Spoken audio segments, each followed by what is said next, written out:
Reading Pioneers is proud to present our very own story, Travis the Troll and the Three Goats, written by myself, Andrew Goring, illustrated by Marina Salagub.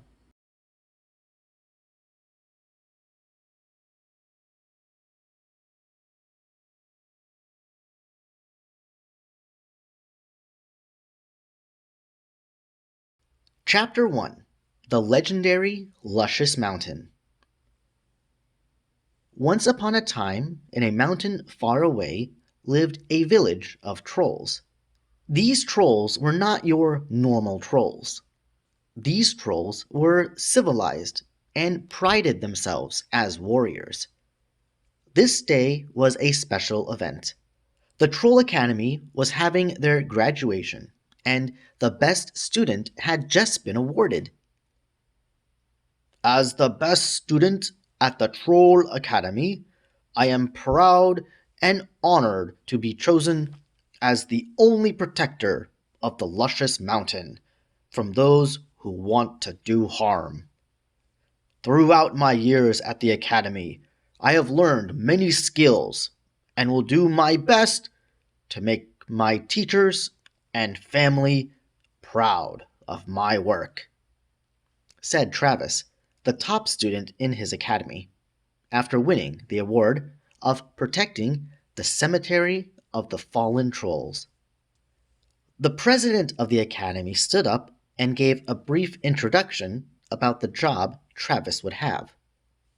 Ever since I was a boy, my grandfather always told me, if the fields are green, then the fallen are pleased with our town.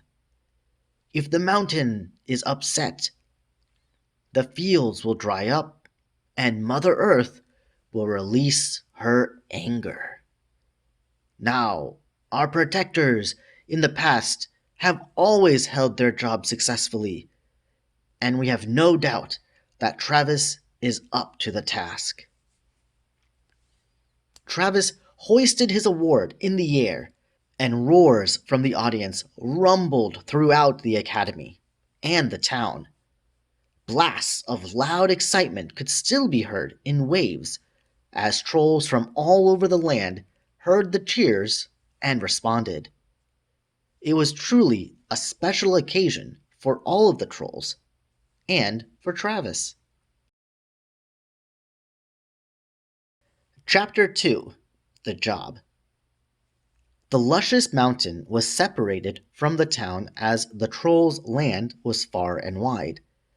The mountains used to be inhabited by the trolls, but after a bloody civil war, it was decided they would leave the land alone and inhabit the plains to the south beyond the river.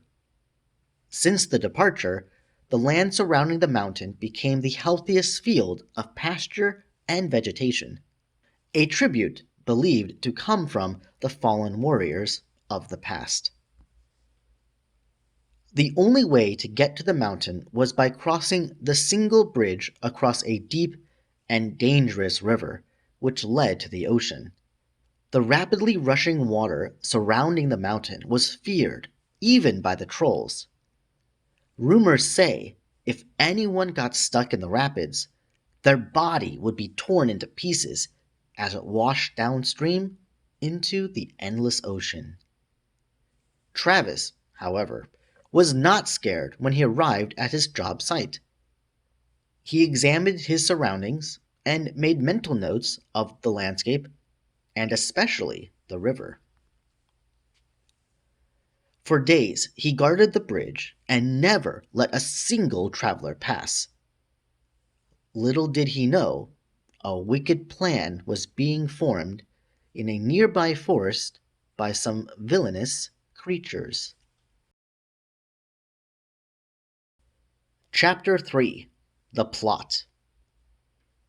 Near the mountain was a deep forest of unknown creatures and stories. Inside the dark forest lived three brother goats, consumers of everything.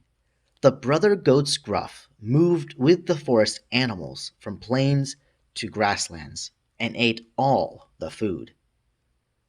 Wherever they went, they left the place a deserted wasteland. Recently, they attacked an old farm and ate the land dry.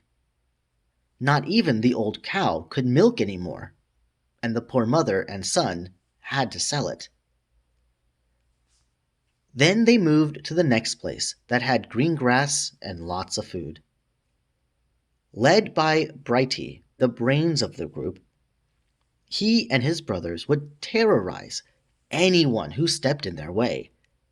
And their next destination was the luscious mountain, which Travis guarded. While in the meeting with his brothers, Brighty was creating a plan. "Baby brother," a sinister voice said, "tomorrow you will go check the mountain and report back here what you found. Be swift. We need the forest animals on our side still if we want to conquer more land. Older brother, let's wait and see what we are up against before we advance. I heard there are trolls in this area." Chapter 4: The Beginning of Trouble. Travis was enjoying a nice evening meal when he heard noises coming from the foot of the bridge. Quickly, he hurried to the bridge and saw a very small and weak-looking goat. "May I help you, little traveler?" Travis asked. The goat looked at him, and in a blink of an eye, the goat was in front of Travis. "My name is Blinky, and you're standing in my way." Confused by this little creature's actions, Travis became defensive and ordered Blinky to leave. With a smirk, Blinky ran very quickly towards Travis, trying to attack him. But Travis was prepared. Blinky was hit by Travis's club and flew into the air back to the foot of the bridge. Travis stood up straight, holding his club over his shoulder, and yelled, "You are not allowed to pass! If you disturb this place again, I will not be kind to you. Leave now!" Blinky, pride hurt and limping, returned to the forest. "Clearly we need a different strategy," he said as he met with his two brothers. "Let me see this troll, and I will think of something," Brighty said. The next day, Travis was patrolling the bridge when Brighty walked up. "Hello there, troll. My brother was here yesterday, and I don't really think you understand what is going on." Travis looked at the goat and assumed the two goats were related. "No, I don't think your brother understands. This mountain belongs to the trolls. I am Travis, and I am here to protect it from everyone trying to cross this bridge. If you do not wish to leave, I will be forced to use brute strength against you, little goat." Brighty stood still and examined the surroundings and the troll. "I admit I am not much bigger than my speedy little brother, but let me present to you a real challenge. I have an older brother who is waiting for a good fight. Let me talk to him, and if he comes and beats you, then the mountain is ours. Deal?" Travis sneered at the goat. "This mountain will never belong to your kind.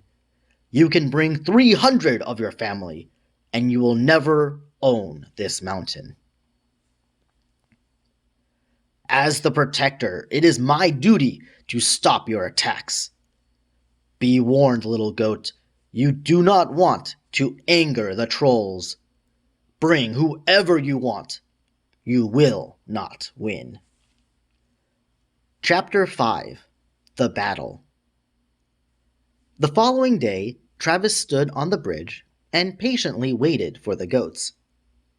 Deep in the forest, animals big and small began appearing at the clearing until a small army of forest animals stood before the troll. Then Blinky and Brighty showed up and demanded to take over the mountain again. Travis, a little hesitant and intimidated by the sheer number of attackers, held his ground and gave a thunderous roar that could be heard for miles, even as far as his hometown. I will never give this land to you. These forest animals have no chance at defeating a great warrior like myself. But just as Travis was finishing his sentence, a deep voice and loud click clack, coming from the forest grew. We will see about that. Out came a gigantic goat. This is our oldest brother, Buffy, Brighty said gleefully. Full of muscle and pure strength, Buffy was half the size of Travis, but clearly a formidable opponent. An epic battle was about to begin. Chapter 6: The Revenge. The showdown began as Buffy charged towards Travis. Remembering his training, Travis was prepared for the attack and had a counter defense set up.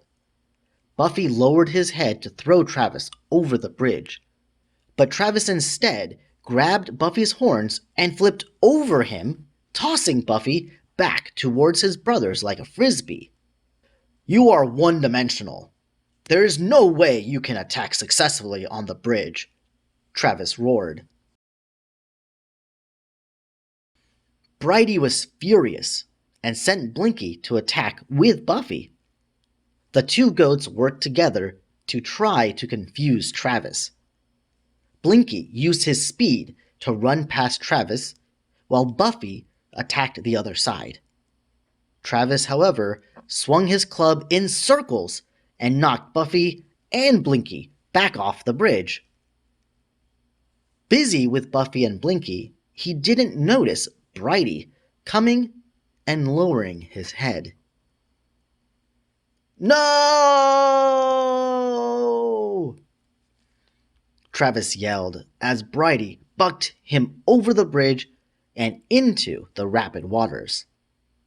The three goats stood on the mountain and looked down as Travis fell, then headed back to the forest, assuming Travis was washed away in the water. Cheers could be heard coming from the forest. The troll had fallen.